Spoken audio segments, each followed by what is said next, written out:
Hello, everybody. You're listening to Crunch Squad. It's a podcast within a podcast wherein we discuss the rules, the mechanics, and the number crunching behind this very big game of Dungeons and Dragons.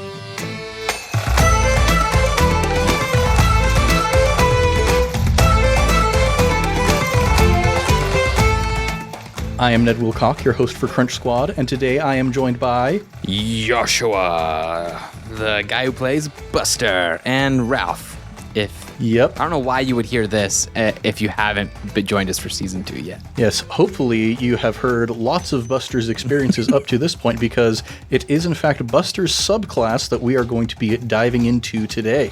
And if I sound a little funky, it's because I'm not in my usual studio recording. Yep, life changes and throws all kinds of weird stuff at us, but we are still committed to bringing you the most high-quality analysis of Dungeons and Dragons that we can. You know what would have been handy for all the technical issues I've had today, Ned? What's that? The ability to divine the future. Yes, if you could gaze into the future, you might think life would be a dream. Which is definitely a That's So Raven reference that I made during a recording of one of our episodes, and nobody picked up on it. That was after my time. That's So Raven, you showed your youth. Yes. I am just a little bit younger than everybody else, but apparently that little bit younger is enough. But yeah, the Divination Wizard. Of all of the wizard subclasses, what was it that drew you to this one in particular? You know what? I just hadn't seen it played a whole lot. The primary example I had of like someone using Divination Wizard in an actual play was Siobhan Thompson of D20. Yeah, during the Fantasy High campaigns. Incredible role player and an amazing writer to boot. But it seems like such a broken class at first glance. Right. The idea that you just get to roll 2 d20s before everything happens, and then can essentially draw them out at any point and just completely mess up whatever the DM may have had planned. But I think what I was drawn to was, one, the way she would use it. It was never belligerently, Siobhan Thompson, if you've ever listened to Dimension 20, bullies her DM probably harder than any of the other players at that table, which, bully. But we are a big proponent of that. But Brennan is never he's never really it's not something he pushes against. He doesn't seem to be bothered by the technical advantage of the class, and it never really stood out as totally cracked. It seemed on par with everybody else's rad characters. And so I just, every time she used it, I forgot she had it, and I just thought it was really cool. So that was the initial draw, to be honest, was just seeing another player do it really well. Yeah, and as much as the thematics of it are great, I also think of all of the subclasses, at least in the original Player's Handbook, and many of the other ones that have come since then, this has some of the most sort of universal broad utility of all of the wizard subclasses out there, I think. It can be really effective for an aggressive wizard, and it can also be really effective for a support wizard, 100%. Yeah, and looking at all the different schools, because the way that they handled subclasses in the 2014 Player's Handbook, again, little disclaimer, we are using the 2014 rules, not the 2024 rules, so those are the ones we'll be discussing. Why are you using 2024, guys? If you're using 2024 and are bothered by us using Legacy, I want to know why. We have an email, icastfireball2020@gmail.com. You can let us know. Yep, let Josh know specifically. You can direct any aggressive opinions toward me. Yeah. Don't address any aggressive opinions towards Ned. They will be promptly ignored. If they are addressed towards Josh, then Ned will forward them on to him. I love this dynamic we've developed. This is 100% the Buster Ataraxia relationship. Yep, Buster just takes on all of the unpleasant emotions for Ataraxia, and it's great. I love it. But yeah, the way that all of the wizard subclasses were handled in the Player's Handbook are they created one subclass for each of the 8 schools of magic. And each of them, definitely leans into the thematics of that school, but some of them can feel a little bit more situational, whereas the Divination Wizard, you will be able to use these abilities in practically any situation, which I think is really, really cool. Yes, 100%. There is like a pre-planning nature to it, like an abjurative wizard. Your goal is to kind of like plan for what's gonna happen and prepare yourself. But there's also like this like last minute moment of activation of those divination rolls, which is very evocation. It's very like aggressive. Yeah. So with those divination rolls in mind, the first thing we're going to talk about is not that ability, because it's not the first one that's listed in the player's handbook, but we're going to talk about Divination Savant. This is an ability that, like I said, each of the 8 subclasses are themed around one of the 8 schools of magic, and so they each have this ability, but focused on their own school. So with this, beginning when you select the school at 2nd level, the gold and time you must spend to copy a divination spell into your spellbook is halved, and each other subclass gets that same ability for their specific school. Have you ever used this ability? Have you ever copied a spell into your spellbook in any of the games that you've played? Not really. I'll probably the small group of D&D players that would be bothered by this at me is so niche. I'm not really worried about it. But like, yeah, I don't think a wizard is very interesting when they use every spell they have access to. I like wizards who like have a what's the word I'm looking for? Like a catchphrase of spells. Does that make sense? Where it's like when I played an Eldritch Knight on Sneak Attack, Moonbeam was like my big move, and everyone just attached that move to me. So even though there were other spells I could use, it's like, come on, that's my move. That's you kind of develop that relationship with certain spells. And like with Buster, I think Gust of Wind has become like a very like go-to, repeatedly used, very effectively used spell, along with like Thunder Wave, and so or Tidal Wave, I guess that's the one he uses to great effect. But great effect. Neither of those are divination spells. But I identify I use all the time, and what do we call it? Like locate plunder. Yeah, exactly. So I think the only time I've actually seen in an actual play a wizard copying spells into their spellbook is in Sneak Attack, when Reed just really, really bullied Akio with how difficult it was to get the spell copied into his spellbook in the first place. Yep. So yep. I like whenever I build a wizard, I plan for that. I don't think it ever occurs to me to pursue it necessarily, but like with Buster, like I like the idea that he has like some like gold colored thread in amongst his components. Yeah. That he can embroider into his scarf, like new spells if need be. But I also like the idea that his mother, a much more experienced wizard, embroidered all of them already, and it's just him like unlocking them more or less as he goes. Like he's got a much older wizard's spell book. He just needs to like grow in his comprehension to gain access to that stuff. Yeah, that's interesting.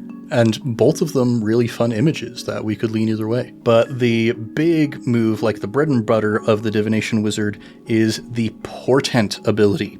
So, you gain glimpses of the future that begin to press into your awareness. When you finish a long rest, roll 2 d20s and record the numbers rolled.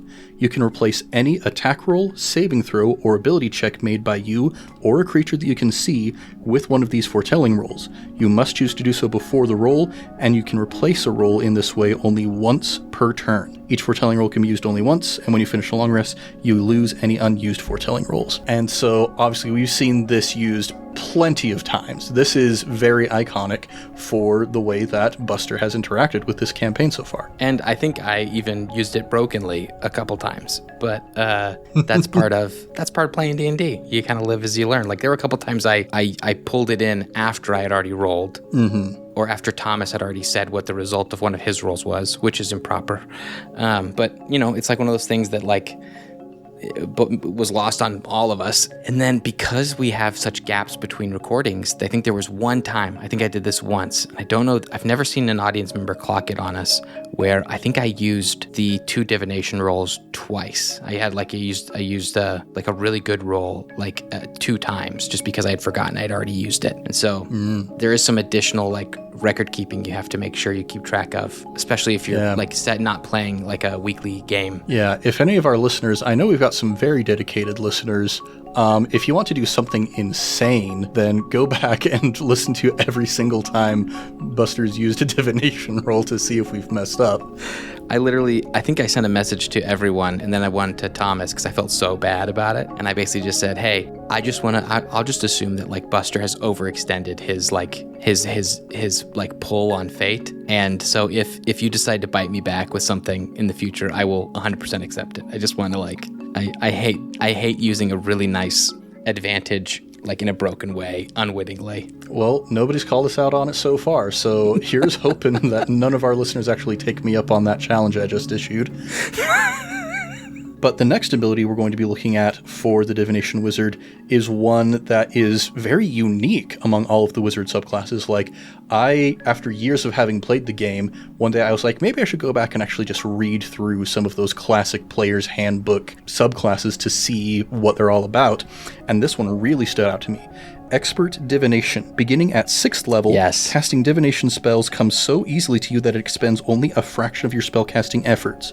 When you cast a divination spell of 2nd level or higher using a spell slot, you regain one expended spell slot. The slot you regain must be of a lower level than the spell you cast and can't be higher than 5th level. And the way that spell economy works in D&D is like so rigid. Spell slots are such a valuable resource, and that it's built into the subclass that you can just get them back without needing to take a short rest.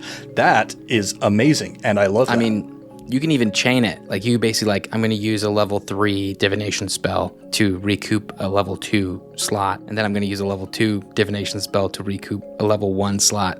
Like, if you're clever about it, you can extend your spell capacity pretty remarkably. However, divination spells are not combat spells for the most part. You're almost never going to be relying on them in the heat of the moment, which is typically when that action economy becomes very significant. Part of me wonders if maybe was the fact that they included such a powerful ability to kind of incentivize people to actually use divination spells, because it can be so easy when you're speccing your character to prioritize only the really big damage dealers because D&D is so about combat.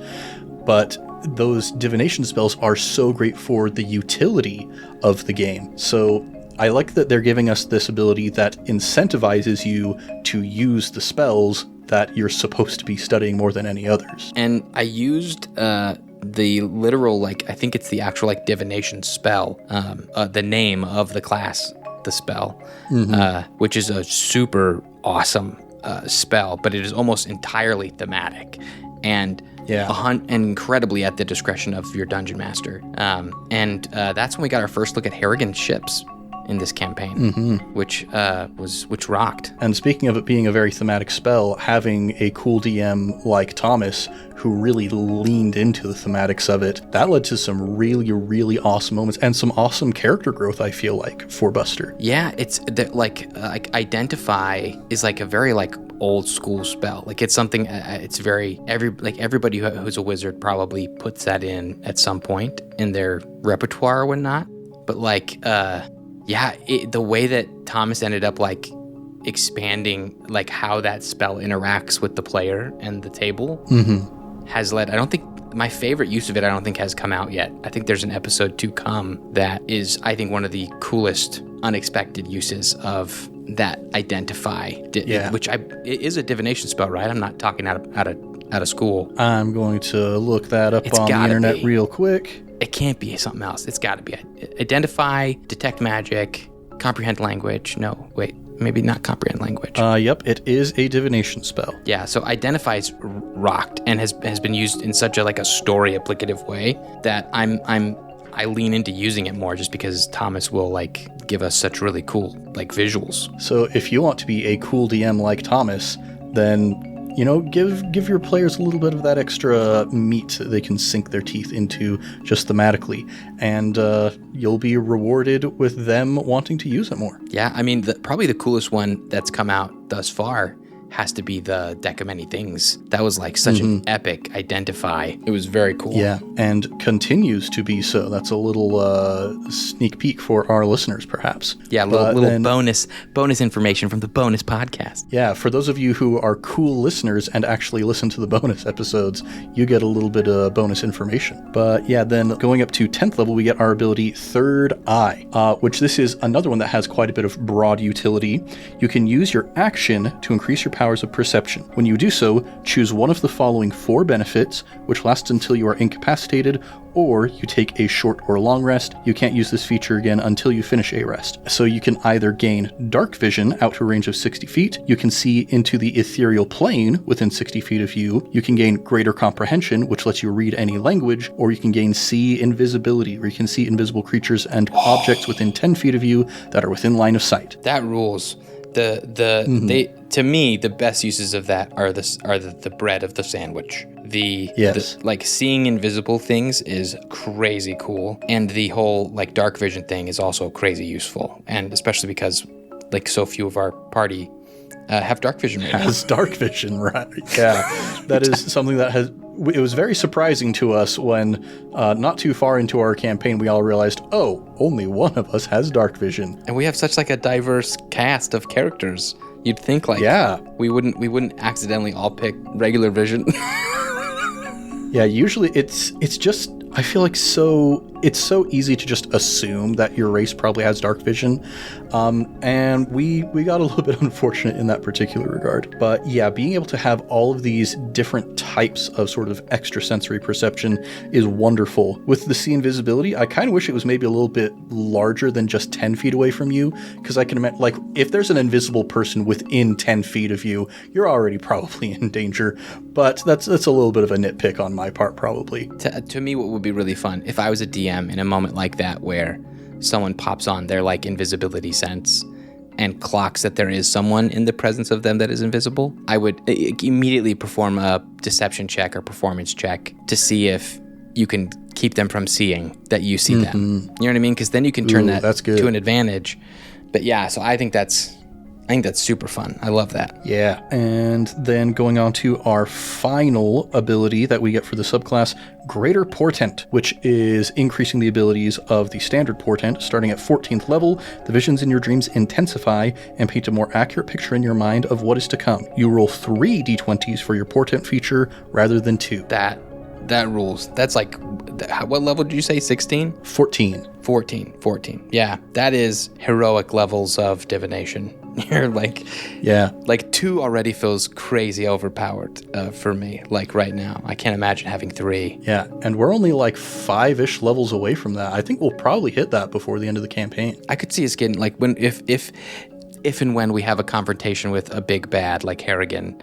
I think level 14 would be appropriate. Yes, having 3 divination rolls during a big battle like that would be pretty great. Unless you roll like nothing but 3 10s, which would be very middling. Okay. Can I say a little spiel about like middling rolls and all that? You may. This is kind of new for me, this idea, this concept. I'm a big fan of Worlds Beyond Number. That's Brennan Lee Mulligan, Bri Iyengar, Eric Ishii, Lou Wilson. Those kind of 4 like actual play legends just have their own story. It's a long-form campaign, and Bri Iyengar is the worst dice roller in that whole campaign. Oof. Like consistently nat ones, awful rolls, constantly failing. But Brennan never makes it her competency that's the problem. She still plays a very competent character that's very like intelligent and wizardly. And she's not a divination wizard, but it was interesting to me because I think in the past I've always viewed bad dice rolls as like you're bad at your job.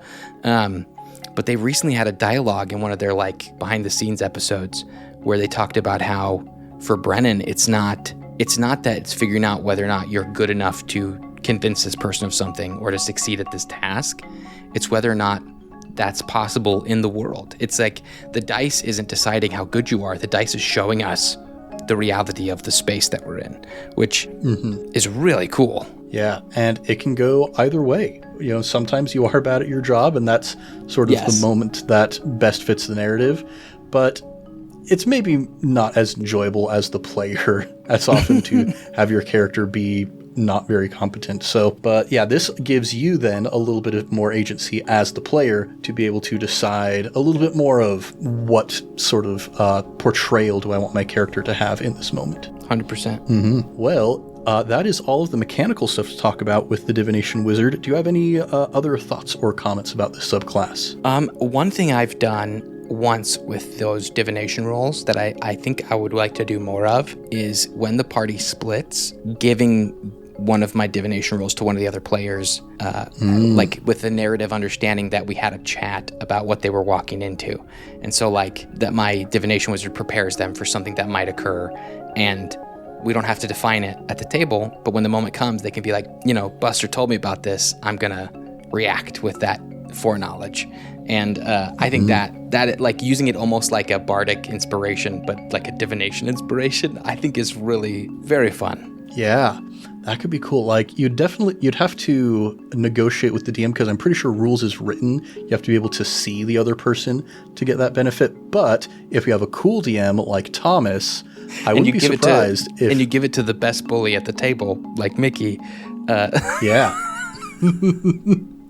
That could lead to some very fun stuff. And I think it's all in good faith too. Like Thomas knows we're not trying to break the mechanics of the game. We're just trying to like have fun and interact with our characters and their features. Yes, and Thomas, the one who is editing this episode, I'm sure will have plenty of thoughts and feelings about the discussion we've had here today.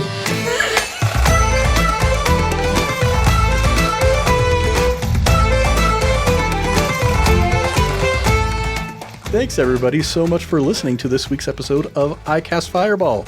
We hope you've enjoyed listening as much as we have enjoyed foreseeing the future in which you enjoy this episode. Now, from wherever you get your podcasts, please go ahead and leave us a review. That would really make us feel good. It would make us feel divine. It would. It would make you feel divine as well, knowing that you've done a good turn for us, and that we can all just share in that divinity together. But yeah, it also puts our shows in other people's recommended feeds, lets us know that you like what we're doing, and we can all share in on those good feelings together. If you want to write something a little longer than a review, such as maybe your very angry explanation of why Josh should want to switch to 2024 that I can forward on to him, you can write us an email at icastfireball2020@gmail.com. We would love to hear from you, and all bad vibes will be moved to somebody else, I am sure. Now, if you want to get more recent update content from us, you can follow us on social media with the handle iCastFireball20. Mickey is on there just posting whatever kind of, tickles her fancy at any given time. So you can see some funny reels and memes and that kind of stuff. Now, this is the part where we shout out our sister podcast, Improv Tabletop. I'm the person who does weird stuff over there with all of my weird friends. Sometimes Thomas is that weird friend. Sometimes Heather is that weird friend. Sometimes Caleb, who all the voices that you have heard here in iCast Fireball. We do all sorts of games over there. We're currently playing Bump in the Dark. We're doing stuff in a world full of Legos, which has ended up being so much more madcap than I was expecting, but also people seem to be like it a lot more than I was expecting. That's weird. We're also doing a Dungeon World campaign, which is very similar to D&D, but with more narratively focused rules. We're posting previews of that over on our main feed, and if you like those, you can check out the full episodes over on our Patreon. Lastly, please like, subscribe, and share with your friends and fellow wacky adventurers. But until next time, I've been Ned, your host for Crunch Squad, and I've been joined today by Josh, who plays Buster. Keep the fire going, everybody, and we'll see you all next time.